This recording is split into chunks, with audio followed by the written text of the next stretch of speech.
செல்வராமலிங்கம் sir, இப்போ நீங்கள் இணைப்பில் தான் இருக்கீங்க, தொடர்ந்து பேசிகிட்டு இருந்தீங்க. இப்போ அண்மை தகவலாக நம்ம இப்போ திரையில் ஒன்று பார்த்துட்ருக்கோம்.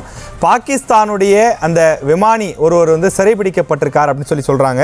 இதை பார்க்கும்போது நமக்கு ஞாபகத்தில் வர்றது என்ன அப்படின்னா, 2019 அபிநந்தன் அப்படிங்கிற நம்முடைய இந்திய விமானி விங் கமாண்டர் அவர் வந்து பாகிஸ்தானில் ஒரு தவறுதலாக சென்று மாட்டிக்கொண்டார். பிறகு பேச்சுவார்த்தையெல்லாம் நடத்தி அழைத்து வரப்பட்டார்.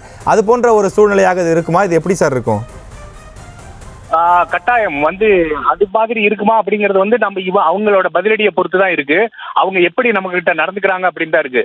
இயல்பாவே வந்து பிரிசன் ஆஃப் வார் அப்படின்னு சொல்லுவாங்க, POWன்னு சொல்லுவாங்க, போர் கைதி அப்படின்னு சொல்லுவாங்க.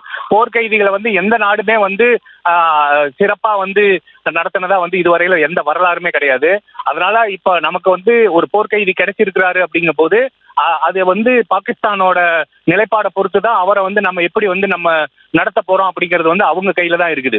ஸோ இது தொடர்ந்து வந்து அவங்களோட தாக்குதலே வந்து ஒரு முறையற்ற தாக்குதல், ஒரு ஒரு ஒரு இலக்கு நோக்கி இல்லாத ஒரு தாக்குதல், அந்த மாதிரி தான் வந்து பண்ணிட்டு இருக்காங்க.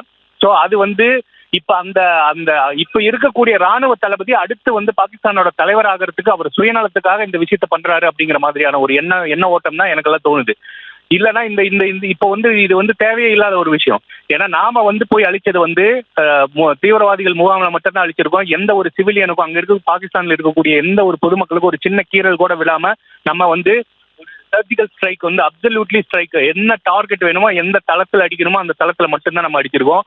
ஆனா அந்த விஷயத்த வந்து அவங்க வந்து புரிஞ்சுக்காம இந்த மாதிரியான எதிர்த்தாக்குதல் பண்றாங்க அப்படிங்கும்போது இப்ப அவங்களோட ஒரு விமானி மட்டும் இல்ல, அவங்களோட இழப்புகள் வந்து நிறைய வந்து சந்திக்கக்கூடிய நிலையில தான் வந்து பாகிஸ்தான் இருக்குது. பொருளாதார சீர்குலைவு வந்து ரொம்ப வந்து அங்க தலைவிரிச்சு ஆடிக்கிட்டு இருக்குது. இந்த சமயத்துல இந்த மாதிரியான விஷயங்கள் இவங்க பண்றது வந்து அந்த நாட்டுக்கு வந்து இன்னும் பின்னடைவை தான் ஏற்படுத்தும் அப்படிங்கிறது தான் என்னோட கருத்து.